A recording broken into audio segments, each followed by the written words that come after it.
नमस्कार. आज वैशाख शुद्ध सप्तमी. आज आपण रामदासांच्या दासबोधामधील काही ओव्या बघणार आहोत.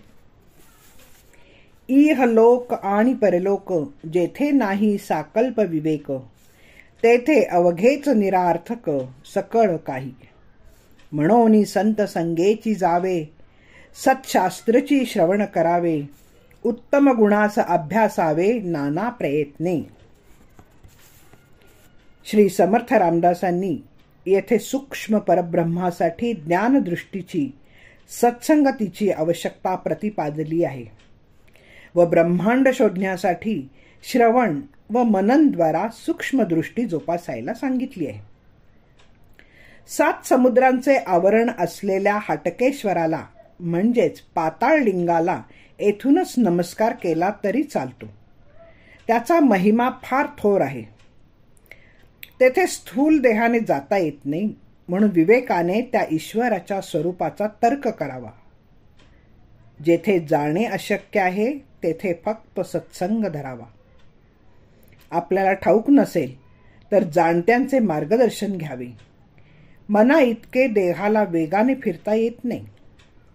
जे डोळ्यांना दिसत नाही ते ज्ञानदृष्टीने पहावे.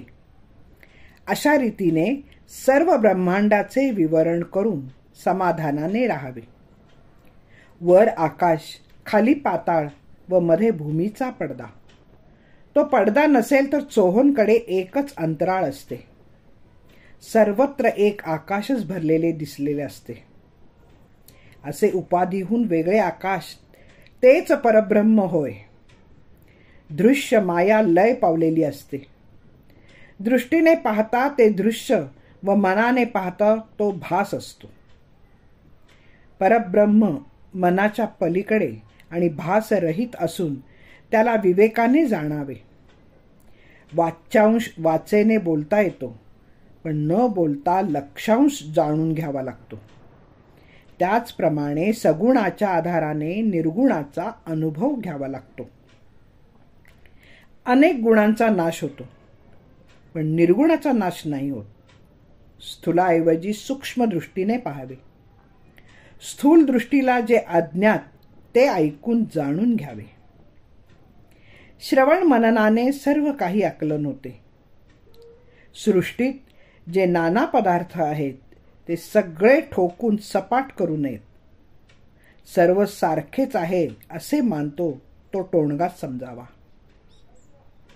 त्याला गुणांची पारख नसते. वेड्यांना काय सर्वसारखंच वाटतं. त्याला तारतम्यच नसतं. श्री समर्थ म्हणतात, ईश्वराने भेद निर्मिले असून भेदांच्या पार्श्वभूमीवरच जग चालते. पण परीक्षकच आंधळे असतील तर दृश्य जगताची परीक्षा होणार नाही. ज्ञानदृष्टी नसणारे हे खरोखरच टोणपेच होत.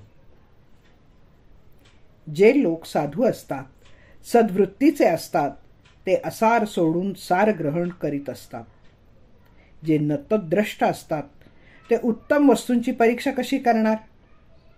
गुण नसतील तर गौरवाची अपेक्षा कशी करायची?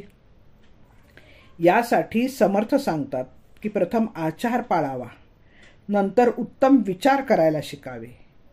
अशा आचार विचार संपन्न माणसाला पैलतीराला जाता येते. परमार्थाचा नियमाने अभ्यास करणाऱ्यालाच जेथे परमात्म स्वरूप कळणे कठीण असते तेथे निर्बुद्धाला कसे कळणार? डोळस जेथे फसतात तेथे आंधळा फसेल यात काय नवल बरं? पाप पुण्य, स्वर्ग नरक यांचा विवेकच ज्यांच्या जवळ नाही त्यांच्या जीवनात सर्वच व्यर्थ होय. म्हणून समर्थ म्हणतात, इहलोक व परलोक, प्रपंच आणि परमार्थ यांच्याबद्दल ज्यांच्याजवळ विवेक नाही त्यांच्या जीवनात कशालाच अर्थ राहत नाही. सर्व निरर्थक ठरते. म्हणून सत्संग हवा. सत्शास्त्र श्रवण करावे. उत्तम गुणांचा अभ्यास करावा. संतांकडूनच परमार्थ म्हणजे काय हे ऐकावे तरच ते कळते. शिवाय स्वतःही साधना करावी. परमात्मा दूर नाही. मुक्ताबाईंच्या शब्दात, आदी अंती हरी सर्व ज्या त्याचा झाला, परतोनी अबोला प्रपंचेसी. धन्यवाद. मी पल्लवी कुलकर्णी. नमस्कार.